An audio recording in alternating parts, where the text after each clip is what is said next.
વલસાડના હિંગરાજ બડેલી ગામે કેનાલની લાઈન ઉપર કોઈ કે નાળાને લોખંડના પતરા વડે બંધ કરતા પાણીનો વેડફાટ। અજાણ્યા શખ્સો દ્વારા અડચણ ઊભી કરી ગ્રામજનોના પીવાના પાણીનો જથ્થો રસ્તા ઉપર વહી જતા નહેર વિભાગ દોડતું થયું। ઉનાળાની શરૂઆત થતાની સાથે જ દક્ષિણ ગુજરાતમાં પાણીની પોકાર સંભળવા લાગી છે।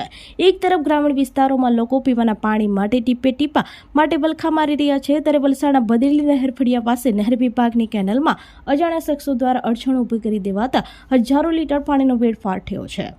ગ્રામજનોના પીવાના પાણીનો જથ્થો રસ્તા ઉપર વહી જતા નહેર વિભાગ દોડતું થયું છે। વલસાડના બદેલી નહેર ફળિયા વિસ્તારમાં પાણીના વેડફાટના દ્રશ્યો જોવા મળ્યા હતા। ખરેખર આ પાણી નહેર વિભાગ દ્વારા દરિયાકાંઠાના બડેલી અને હિંગરાજ ગામના લોકોની તરસ છીપાવવા માટે પીવાનું પાણી છોડવામાં આવ્યું હતું, પરંતુ આ પાણી જરૂરિયાતમંદો સુધી પહોંચે તે પહેલા જ કોઈ અજાણ્યા ઈસમ દ્વારા કેનાલની લાઈન ઉપર આવેલા નાળાને લોખંડના પતરા અને પ્લાસ્ટિકના ટુકડાઓ વડે જાણી જોઈને બંધ કરી દેવામાં આવ્યું હતું, જેને લઈ કેનાલ બ્લોક થઈ જવાને કારણે પાણી આગળ વધવાને બદલે રસ્તા ઉપર વહેવા લાગ્યું હતું।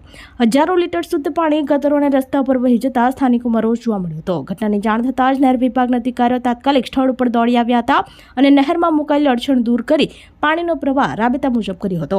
અધિકારીઓના પ્રાથમિક અંદાજ મુજબ આ અડચણને કારણે હજારો લીટર પાણીનો વ્યય થયો છે। ભર ઉનાળે જ્યારે ડેમોમાં પાણીના તળ નીચે જઈ રહ્યા છે, ત્યારે આ પ્રકારનો બગાડ ચિંતાનો વિષય છે। નહેર વિભાગે આ મામલે તપાસ હાથ ધરી છે અને લોકોને અપીલ કરી છે કે નહેરના માળખા સાથે છેડછાડ ન કરે, જેથી અંતરિયાળ ગામો સુધી પાણી પહોંચી શકે।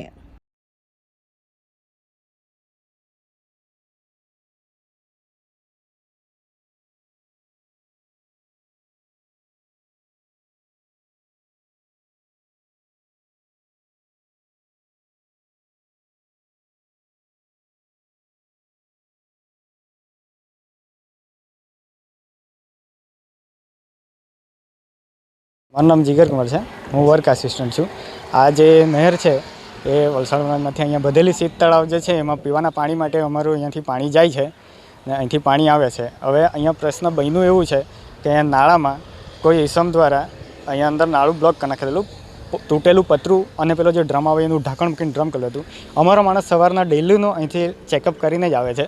એ સવારે ચેકિંગ કરવા આવ્યો એટલે અમને ખબર પડી કે અહીંયા આવું છે, એટલે અમે ત્યાંથી અમે બધો સ્ટાફ આવીને અહીંથી બધું અમે ક્લિયર કરી દીધું છે નાળું અને પાણી ચાલુ કરી દીધું છે। એમ પાણી આખું બ્લોક નહીં હતું, જતું જ હતું, પણ અમે પૂરેપૂરું ક્લિયર કરીને પાણી જવા દીધું છે। પાણી થોડું રસ્તા પર નીકળી ગયું છે એના લીધે, બાકી કોઈનું કંઈ નુકસાન એવું કંઈ મેજર નુકસાન એવું કંઈ છે નથી। અરે જે લોકો બી અહીંથી નહેરમાંથી પાણી લેવા માંગતા હોય તે લોકોની એટલી જ અપીલ છે કે પાણી લો તો અમારા નહેર ખાતાને જાણ કરો, તે સાહેબ અમે ત્યાંથી અમે પાણી ઓપરેટ કરી શકીએ। હવે આવી રીતે જો નહેરમાં આવી રીતે હેડિંગ કરીને કે આવી રીતના બંધ કરીને પાણી લેવામાં આવે, તેના લીધે જો અમને ખબર જાણ ના હોય તો અમે પાણી ઓછું ના કરીએ તો નહેર પાણીનો ઘેરાવ થવાના કારણે નહેર ઓવરટોપિંગ થઈ શકે છે, તેના લીધે આવા પ્રશ્નો ઊભા થઈ શકે છે। મારી એટલી જ અપીલ છે કે જો જાણ કરો પહેલાં તો આવા પ્રશ્નો ના ઉદ્ભવે ભવિષ્યમાં। આપણી સંકલ્પ ન્યૂઝ ચેનલને સબસ્ક્રાઇબ અને લાઇક કરો, બેલ આઇકન દબાવો, જેથી આવનાર ન્યૂઝ અપડેટ્સની નોટિફિકેશન આપના મોબાઈલ પર સૌથી પહેલા પહોંચે। Like, subscribe and share the video.